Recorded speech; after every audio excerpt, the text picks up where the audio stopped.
Matibay, makulay, world class. Ganyan ilarawan ang telang Pilipino na nauuso ngayon.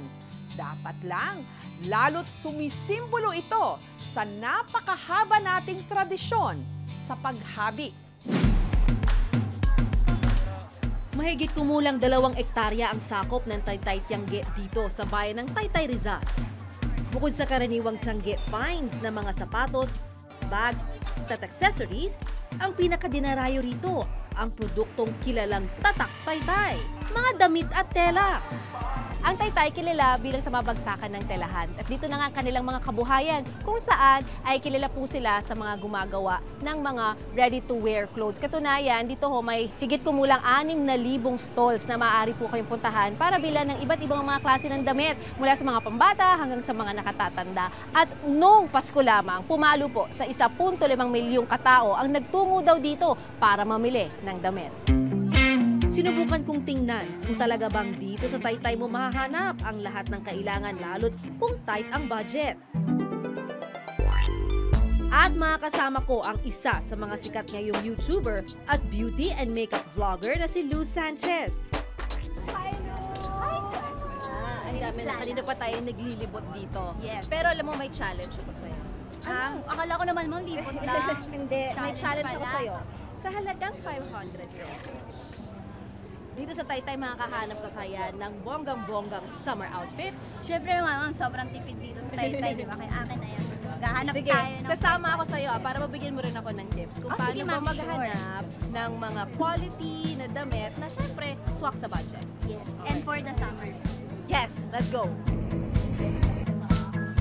Magkano po dito, ma'am? 140. Ano yun? Ano na yun? Wholesale Wholesale? 130. Wholesale 130. Ang ano? Ilang piraso po? Anim po. Diba? Ay, anim, ma'am. Ubus na agad yung 500. Hindi, pag hindi sa wholesale, magkano? Bumper. 140. Ate, bigyan mo kami ng maganda. Yan, nakahanap kami dito ng mga bikinis. Ayan. Pero ito, nabili ko. Ito yung pinaka-design niya. Ayan. Pero kinuha ko siya in mustard yellow kasi I love mustard yellow. Pero ito, 135 ang retail. Wholesale, 125. Pero syempre, dahil naman ako ni ate at ang cute natin, 125 natin siya nakuha. Pati wag nyo na po ibalot. Meron akong dalang eco bag.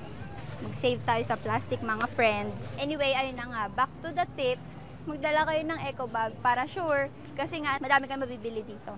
Pagdala na rin kayo ng barya, sabi niya. Dala na rin po kayong barya.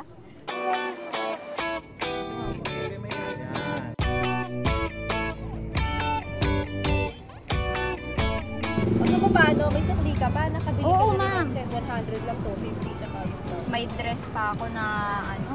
May dress. Tapos may bikini pa. Tapos meron pa akong tsinelas, May diba? tsinelas. May 15 pa. So, saan tayo? Siomay. Ayan, pwesyo. May gusto mo, buko. Kasi pag nagpunta kayo Buko. dito sa Taytay, kailangan handa rin kayong medyo mapawisan, magdala. Bukod sa eco bag, kailangan ho, preskong damit. Kasi ho, ano eh, may bubong naman ho dito, kaso wala hong aircon.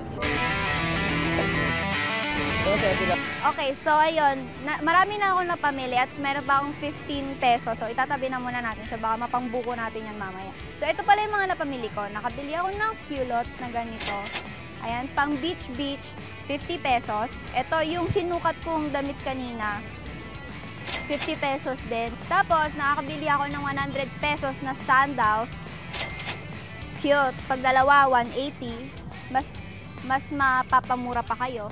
Ayan, dress, 160, 170 daw, 160 binigay sa akin ni ate. At yung bikini natin, ayan yung bikini natin na 125 pesos. Wala pa yung 500.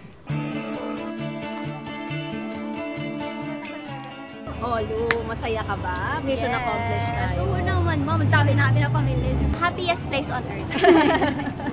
Kasi pag mahilig ka po talaga sa mga damit, lalo na kapag nagtitipid, ayun, dito sa Taytay talaga. Tulad ng ginawa natin, ma'am, 500. Kasi parang sa sobrang daming mura, baka mag-exceed ka na. Hindi mo alam, ma'am, naka 1,000 ka na pala nang hindi mo namamalayan. So, ayun, tight budget, eco bag, ayun. And as much as possible po, mag-refuse po tayo sa plastic para save Mother Earth.